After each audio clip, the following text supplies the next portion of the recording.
Apesar dos bons indicadores económicos dos últimos anos, a produtividade em Portugal continua a ser baixa quando comparada com os restantes países da União Europeia. São conclusões da Fundação Francisco Manuel dos Santos e o tema estará em debate amanhã às 20 na SIC Notícias. Em 50 anos de democracia, muito mudou na economia portuguesa, mas na forma como o país gera riqueza, talvez nem tanto. Fragmentada em micro e pequenas empresas, a economia nacional tem histórica dificuldade em atrair grandes motores de produção. Aliás, prova disso é que em Portugal estas empresas empregam apenas 20% dos trabalhadores, mas geram mais de 30% de valor acrescentado. Só esta recomposição, esta reconfiguração do tecido empresarial, só por si, conseguiria, eventualmente, uma muito maior criação de valor por trabalhador, uma das definições de produtividade, e que, obviamente, sustentaria salários muito mais elevados, que provavelmente tornaria o mercado de trabalho em Portugal muito mais apetecível, tornaria mais fácil reter jovem talento em Portugal. Tudo isto seria útil. Num país que, apesar de nos últimos anos anunciar bons desempenhos na economia, continua com níveis de produtividade bastante mais baixos que os parceiros europeus. E, aliás, desde 2013 que a produtividade face à média da União Europeia tem vindo a diminuir.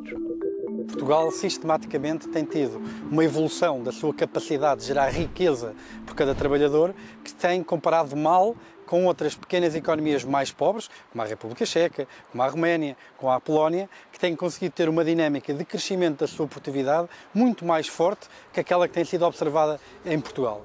Falta de infraestruturas físicas, mas não só, colocam Portugal em 14º lugar entre 19 economias da zona euro no que diz respeito à produtividade.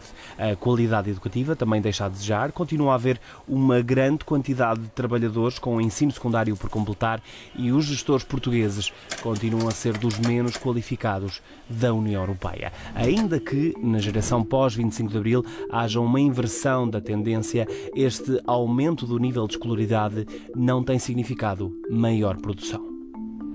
Por outro lado, porque também tem uma crónica incapacidade de reter esse talento dentro de fronteiras. E aquilo que nós temos visto também é que nós qualificamos estas gerações, temos cada vez a geração mais qualificada de sempre, mas também muitos deles imigram e não vão depois gerar receita fiscal para o país que gastou receita fiscal a formá-los.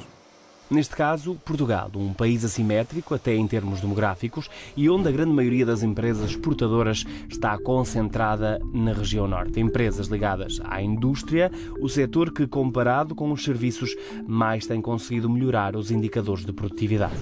Desde que o IRC foi criado, foram mais de 1.300 as mudanças que o Código IRC teve desde 1989.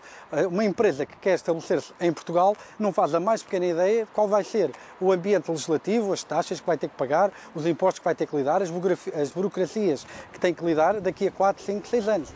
Processos morosos, numa justiça lenta, fraca capacidade de retenção de talentos e incertezas fiscais são, na opinião dos académicos, os principais problemas da produtividade de um país que até 2030 tem o desafio de tentar inverter a tendência com a ajuda dos apoios comunitários. Como fazê-lo é a pergunta que continuará a dividir-se em múltiplas respostas.